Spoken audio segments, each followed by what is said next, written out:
PreSonus Studio 24. Ничего лишнего, только все самое нужное. 2 канала на вход и 2 канала на выход. Друзья, это канал «Давай запишем», где мы говорим с вами про аудио. Ну и, естественно, слушаем про аудио.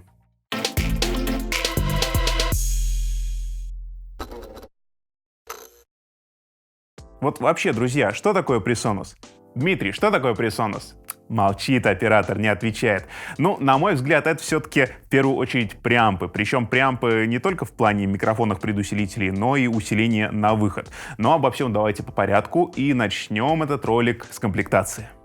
С интерфейсом нам прикладывают сразу 2 провода. Это Type-C на Type-C и Type-C на привычный нам Type-A USB. Активированный уголь. Боже, компания PreSonus, как это мило заботится о нашем здоровье. На самом деле это резиновые ножки, не вздумайте их кушать, и я думаю, они поставляются отдельно, не приклеенными, потому что вы можете поместить этот интерфейс в рэковый корпус с помощью дополнительных ушей, ну или поставить на столе и прикрепить к ним ножки самостоятельно. Конечно же, всякая макулатура, тут руководство, тут всякое разное. Также дополнительный подарочный набор, во-первых, плагинов Studio Magic, ну а во-вторых, Studio One, также подарочная бесплатная версия, которая идет в комплекте к этой звуковой карте. Я избавился от своей петлички, подключил вместо нее вот этот конденсаторный микрофон AC-T2, завел его в карточку, с карточки подал фантомку и выкрутил усиление, где-то часа на 2, наверное, там плюс-минус. Теперь и до конца этого ролика вы будете слышать звук, который мы записываем с помощью этой карты, ее преампов и ее преобразователей, естественно. Что у нас вообще есть снаружи? Естественно, это 2 канала, оборудованных комбо-входами. Линейные подключения, микрофонные подключения, инструментальные подключения, все это можно сюда и нужно сюда втыкать, что немаловажно. Также у нас здесь есть индикация, окошечко, где у нас отображается вход и, естественно, выход. Раздельное усиление для канала 1, 2. Подача фантомки, как я уже сказал. Регулятор соотношения сигнала приходящего, то есть, от микрофона, допустим, вокала, к сигналу плейбека, который приходит у вас с компьютера. Та же самая фонограмма. Можно ручкой настроить удобное соотношение, чтобы вам было комфортно себя слушать в наушниках. Естественно, 2 регулятора усиления выхода для наушников и отдельно под мониторный выход. На задней панели карты, боже мой, друзья мои, лед моего сердца был растоплен, когда я увидел этот прекрасный разъем Type-C. Прекраснейший Type-C, который начали ставить уже... Я слышал, что он будет в новом айфоне, кстати. Это было бы прекрасно. Но вы посмотрите, это идеальнейший разъем. И я бы хотел, чтобы он стоял на всех новых аудиоинтерфейсах.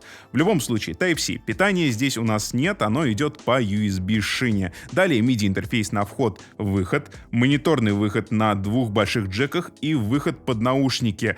PreSonus любит выводить выход под наушники назад. Не знаю уж почему, но так, видимо, уже повелось. И как дополнение еще замок Kensington тут также имеется. От внешнего созерцания переходим ко внутренностям. Во-первых, это конвертеры. Выдают они 100% 24 бита на 192 кГц. И, конечно же, усилители. Во-первых, все-таки усилитель для наушников. Это действительно иногда бывает важно. И тут с этим все обстоит вполне неплохо. Усилок раскачивает 250-омные синхайзеры только так. Что по поводу предов в микрофонах? Здешние микрофоны и преды дают по 50 дБ на канал. Я напомню, что это без внешнего источника питания, только по USB. А это значит что? Верно, время их протестировать.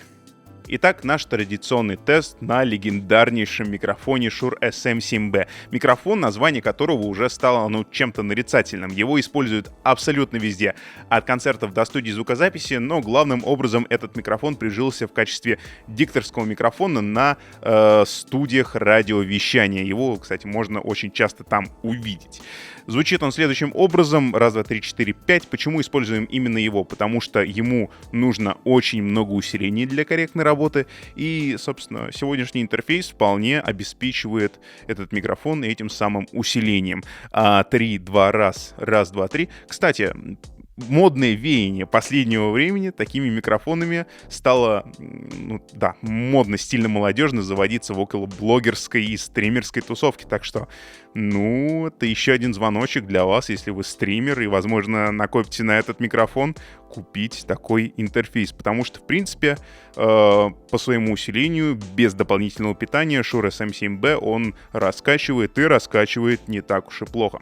Настало время подключить карту к компьютеру и немного поговорить о драйверах, роутинге, и, конечно же, задержке при мониторинге из программы для записи. Напомню, здесь есть мониторинг без задержки, но если вам вдруг нужно слышать гитарную обработку или ревер на вокале, то сейчас посмотрим, сколько времени будет идти сигнал. Чтобы начать работать с сегодняшним аудиоинтерфейсом, почти что как и всегда, нам нужно скачать драйвер. Здесь это универсальная контрольная панель для большинства продуктов от Presonus. Скачиваем на свою версию Windows, устанавливаем, перезагружаем компьютер и открываем нашу рабочую цифровую станцию. Вот так все это дело и выглядит.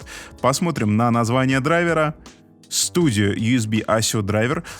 Кстати, вот это универсальная панель и те драйверы, которые там есть, она ставит сразу много-много-много-много-много-много-много различных драйверов. То есть тут и Audiobox, и Studio Live AR, и Studio Live Classic USB, Series. Короче, для 24-го нам нужно вот это. Не перепутайте. По роутингу мы имеем два входа, виртуальные входы.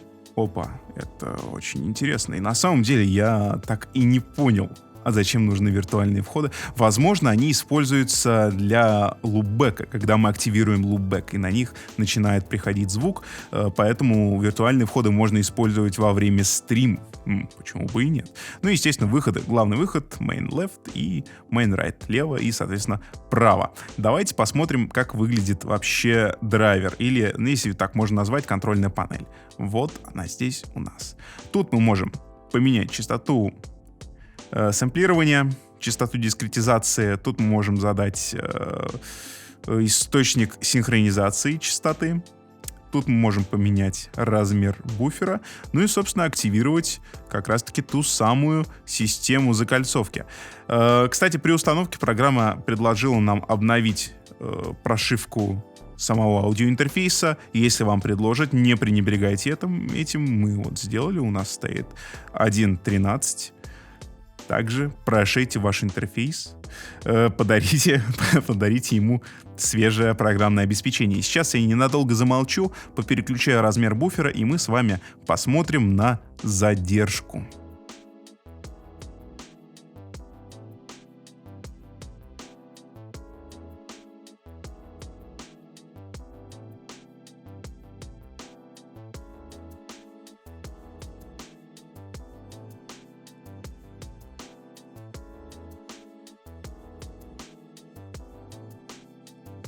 Что касаемо назначения, 24-й можно использовать для записи, прослушивания и, естественно, сведения музыки. Можно использовать для записи популярных в последнее время подкастов. Благо, напомню, здесь есть два комбо-входа, можно подключить сразу два микрофона. Озвучка, начитка дикторского голоса и тому подобное. Сейчас давайте послушаем в финальном тесте, как 24-й проявит себя в работе.